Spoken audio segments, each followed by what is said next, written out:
నమస్కారం. తీర్థయాత్ర కార్యక్రమానికి స్వాగతం. సకల సౌభాగ్యాలను ప్రసాదించే శ్రీ మహాలక్ష్మి కొలువైన మరో ప్రసిద్ధ క్షేత్రం మహారాష్ట్రలోని థానే జిల్లాలోని థాను క్షేత్రం. ఈ దివ్యక్షేత్రంలో శ్రీ మహాలక్ష్మి అమ్మవారు భక్తజనుల కోర్కెలు తీర్చే కొంగు బంగారంగా విరాజిల్లుతోంది.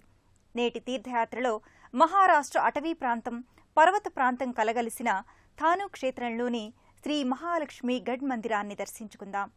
అమ్మవారి ఆలయ విశేషాలను వీక్షించి తరిద్దాం రండి.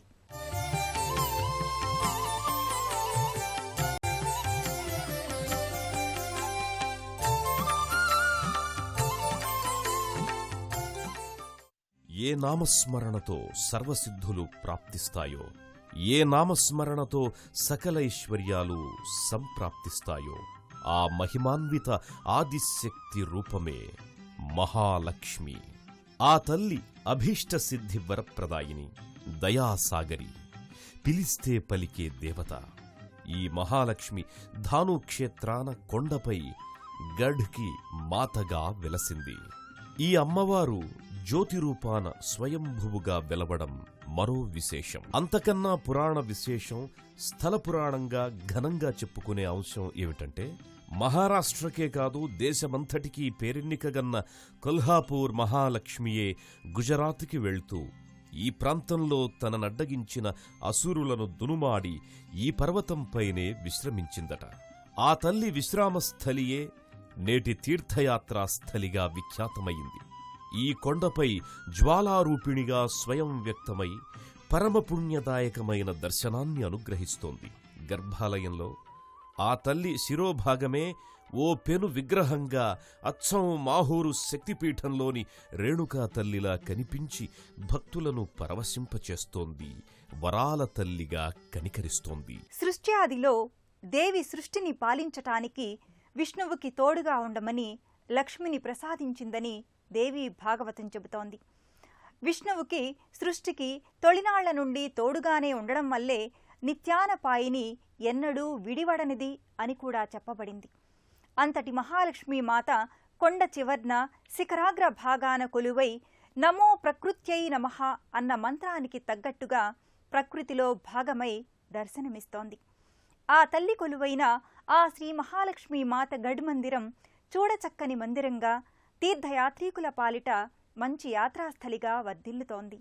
ఓం ప్రకృతాయై నమః, ఓం వికృతాయై నమః అని అమ్మవారిని స్తుతిస్తాం కదా. అందుకే ఈ శ్రీ మహాలక్ష్మి మాత ప్రకృతి ఒడిలో పర్వతాగ్రాన కొలువయ్యింది. మహారాష్ట్ర నేల నుంచి పైకి ఉబికి నిలిచిన సహ్యాద్రి పర్వతాల్లో ఓ పర్వతం ప్రకృతి చెక్కిన శిల్పంలా, గోపుర శిఖరంలా ఏర్పడ్డ కొండపై వెలసిన మాత ఈ థాను క్షేత్ర అమ్మవారు. గోపురం వలె ఎవరూ చెక్కకపోయినా శ్రద్ధగా చెక్కినట్లేర్పడ్డ సహజ సిద్ధ పర్వత శిఖరాగ్రంపై ఓ కాషాయ పతాకం రెపరెపలాడుతూ ఇదో పవిత్ర స్థలి అని ప్రకటిస్తోంది. ఆదివాసీ జాతీయులైన జోహార్ వంశీకులే ఇప్పటికీ ఆ కాషాయ ధ్వజాన్ని ఆరోహణ చెయ్యడం ఓ సంప్రదాయంగా వస్తోంది. సుదూరాలకు కూడా స్పష్టంగా కనపడేలా మా అనే మధుర పదం ఆ పరమపావన పర్వతాన్ని అలంకరించి తీర్థయాత్రీకులకు దారి చెప్పే దిక్సూచిలా కానవస్తుంది. ఎటు చూసినా నేలమ్మ ధూళి వర్ణపు మెట్ట ప్రాంతపు వనసీమల సౌందర్యం కానవస్తుంది. ముంబై నుంచి థాను వరకు రకరకాల వాహనాల్లో వచ్చి ఈ పర్వత పాదాల నుంచి మాత్రం గుట్టలు మిట్టలు ఎక్కి, ఆపై ఇంకా చాలదు అన్నట్టు ఓ 900 మెట్లను ఎక్కి వస్తేనే దర్శనమిస్తానన్నట్లు శ్రీమహాలక్ష్మి ఈ కొండపైన కొలువుదీరి ఉంది. కష్టమైనా సరే ఇష్టపడి అమ్మవారిని దర్శించుకోవాలనుకునే నిజ భక్తుల యాత్ర ఇది. ఎండన పడి వచ్చిన యాత్రికులు ఇక్కడి చెట్ల సమూహాల మధ్య సేదదీరుతారు. ఆ మెట్లదారిలో ఒకచోట చిరుమందిరంలో మహాలక్ష్మి రాతి ముఖప్రతిమ ఉంది. పైకి చేరిన భక్తజనులను ఓ విశాల ముఖమంటపం ఆహ్వానిస్తుంది. దాని ప్రాకారాలు, పైకప్పులపై అమ్మవారి సేవికలైన సింహాలు, పడగవిప్పిన నాగుల సమూహాలు శిల్పితమై ఉంటాయి. ఓంకార బీజాక్షరం శక్తితత్వానికి, హైందవత్వానికి చిహ్నమై వెలుగొందుతుంటుంది. గర్భాలయమూర్తిగా అలరారుతున్న ఆ కొల్హాపురి మహాలక్ష్మి కేవలం శిరోభాగమే మహాదర్శనమై విరాజిల్లుతోంది.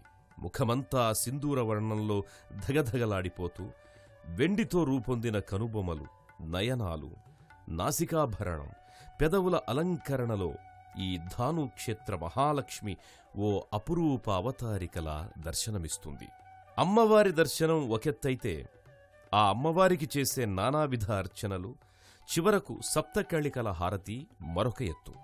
ఆ 7 జ్యోతుల నీరాజన సేవ ఓ మహాద్భుత దృశ్యం. శ్రీ మహాలక్ష్మికి నీరాజనం, మముగన్న తల్లికి నీరాజనం అంటూ ఇచ్చే ఆ హారతిని అందరి దేవుళ్లకు ఇచ్చి చివరకు అమ్మవారు స్వయంభూగా వెలిసిన చోట వెలిగే అఖండ జ్యోతి దగ్గర ఉంచుతారు. శ్రీ మహాలక్ష్మి గఢ్ మందిరం ఎన్నో విశేషాల సమాహారం. సముద్ర రాజతనయ అయిన లక్ష్మీదేవి ఓ పర్వతాన్ని అధిరోహించి పర్వతపుత్రి అంశగా కూడా ప్రకటితమైన అపురూప సన్నివేశానికి దృశ్యమానమే ఈ థాను పర్వత మందిర ఆవిష్కారం. పర్వతాగ్రాన నెలకొన్న ఆ మందిరంలో అమ్మవారు జ్యోతిరూపాన స్వయంభువు అని చెబుతారు. అంతేకాదు, అనేక రూపాలు, ప్రతి రూపాల అమ్మవారి దర్శనాలు, ఇంకా ఎన్నో మహిమాపూరిత విశేషాలను స్వయంగా మనము చూద్దాం. థాను మహాలక్ష్మి ఆలయ ప్రవేశంలోనే ప్రథమ పూజార్హ దైవమైన శ్రీ గణపతి దేవుని విగ్రహం మన పూజలు స్వీకరించేందుకు దర్శనమిస్తాడు. సర్వవిఘ్నహరుడు గణేశుని కృపవల్లభులైన తీర్థయాత్రికులు శ్రీమన్మహాలక్ష్మి మహాశిరస్సు ప్రతిష్ఠితమైన గర్భాలయాన్ని దర్శించుకుంటారు. అనంతరం దుర్జనుల వైపు తీక్షణ దృక్కులు సారించే ఆ తల్లి నయనాలు సజ్జనుల దిక్కు కరుణారస వీక్షణలు ప్రసరింపచేస్తుంటాయి. సింధూర వర్ణంలో కళకళలాడే ఆ తల్లి మోమును చూసేవారికి తమను వేధిస్తోన్న సకల మనోక్లేశాలు అరనిమిషంలో మటుమాయమైపోయాయా అన్నట్టనిపిస్తాయి. గర్భాలయానికి ఎడమవైపున ఓ కుడ్య మందిరంలో హనుమాన్ నెలకొని ఉన్నాడు. భక్తజనుల ప్రధానార్చనలు అందుకునే గర్భాలయం ఓ వరుస మందిరాల సమాహారం. ఆ మందిరాలను చుట్టివచ్చే ఓ ఇరుకైన ఎత్తు తక్కువైన గుహవంటి ప్రదక్షిణా మార్గం ఒకటుంది. ఆ కష్టభరితమైన మార్గంలో పయనించి ప్రదక్షిణలు పూర్తి చేస్తే తమ కష్టాలన్నీ అలా దాటవచ్చని అనుకుంటూ భక్తులు ప్రదక్షిణలు గావిస్తారు. ఆ ప్రదక్షిణా మార్గంలో పలు అమ్మవారి రూపాలు గోచరమై భక్తి ప్రపూరితుల్ని చేస్తాయి. ముందుగా భక్తులు అమ్మవారు స్వయం వ్యక్తమైన ప్రదేశంలో అవిరామంగా ప్రజ్వరిల్లుతోన్న అఖండ జ్యోతినిగాంచి నమస్కృతులు చెల్లిస్తారు. శక్తికి ప్రతిరూపమైన త్రిశూలం స్థానక భంగిమలో ప్రతిష్ఠితమై పూజలందుకునే మందిరం ఒకటి ఆ ప్రదక్షిణా మార్గంలోనే భక్తులకు కానవస్తుంది. ఆ తరువాత భక్తులకు గర్భాలయానికి ఖచ్చితంగా వెనుక లభించే అపురూప దర్శనం సింధూరవర్ణ అమ్మవారి ముఖారవింద ప్రతిమ. అచ్చం మాహూరులోని రేణుకాస్వరూప లక్ష్మీ అవతారికా దర్శనమిది. కిరీటధారి అయి చేమంతి పూబంతి మాలాధారిణి అయి కనిపించే ఆ తల్లి దర్శనం అపూర్వం, అమోఘం. కొన్ని పురాణాల ప్రకారం శ్రీ మహావిష్ణువు శక్తికి, మాయకు కారణం ఆయనకు లక్ష్మి తోడుండడమే అంటారు. భూదేవి కూడా లక్ష్మికి ఒక అంశే అని, మహాశక్తి మహాలక్ష్మియే అని దేవీ మహాత్మ్యం వర్ణించింది. లక్ష్మీదేవి తన స్వామిని ఎప్పటికీ వీడని తోడుగా నిత్యానపాయిని అని అనిపించుకుంది కదా. అందుకే విష్ణువుతో పాటు లక్ష్మీదేవి కూడా అనేక అవతారాలెత్తింది. రామావతారంలో సీతగా, కృష్ణావతారంలో రుక్మిణిగా, కలియుగంలో శ్రీ వెంకటేశ్వరునికి తోడుగా అలర్మేల్ మంగగా అవతరించింది. ఇన్ని అవతార విశేషాలున్న లక్ష్మీమాత ఆలయంలో ఇతర దేవీ అవతారాలు ఉపాలయ దేవతలుగా ఉండరా మరి? ఎంత కష్టమైనా ఎంతో ఇష్టంగా తీర్థయాత్రికులై ఈ ఆలయానికొచ్చిన భక్తులు గర్భాలయం దోపులనే ఉన్న మందిరాల దేవతలను కూడా అర్చించుకుంటారు. గర్భాలయ మహాలక్ష్మి పక్కనే ఉన్న మందిరంలో ప్రసన్న వదనారవింద చతుర్భుజి వీణాపాణి అయిన సరస్వతీదేవి పూజలందుకుంటోంది. ఆ పక్కనే మరో మందిరంలో శార్ధూల వాహిని అయిన దుర్గాదేవి చిద్విలాస మూర్తిమత్వంతో నెలకొని ఉంది. ఆదిపరాశక్తి అంశయే ముగురమ్మలుగా విలసిల్లినారు కదా. అందుకే ఆ ముగురమ్మలు ఒకరి పక్కన ఒకరు కొలువయ్యారా అన్నట్లుగా లక్ష్మీ సరస్వతుల చెంతనే ఈ అష్టభుజ దుర్గాదేవి కూడా భక్తుల పూజలందుకుంటోంది. మరో మందిరంలో ధనుర్బాణాలు ధరించిన కోదండపాణి ఆ శ్రీరామచంద్రుడు, తన సోదరుడు లక్ష్మణుడు, ధర్మపత్ని సీతాదేవిల సమేతంగా భక్తులను బ్రోచే నిండైన మూర్తులుగా కానవస్తారు. రాజసం ఉట్టిపడేలా శ్రీరాముడు, సోదరతత్వానికి నిదర్శనంగా లక్ష్మణుడు, కరుణ, వాత్సల్యం, ప్రేమ అన్నింటి కలబోతగా సీతామాత, స్వామి భక్త పరాయణత్వానికి నిలువెత్తు నిదర్శనంలా హనుమల దర్శనం భక్తులకు నయనానందాన్ని కలిగిస్తుంది. పద్మప్రియాం పద్మహస్తాం పద్మాక్షీం పద్మసుందరీం పద్మోద్భవాం పద్మముఖీం పద్మనాభప్రియాం రమాం అని స్తుతించుకునే ఆ శ్రీ మహాలక్ష్మి మనకు బుద్ధిని, శక్తిని, ఐశ్వర్యాన్నిచ్చే చల్లని తల్లి.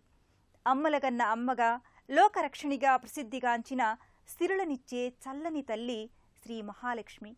ఆ అమ్మవారి కరుణా కటాక్ష వీక్షణాలు అందరి మీద ఉండాలని కోరుకుందాం.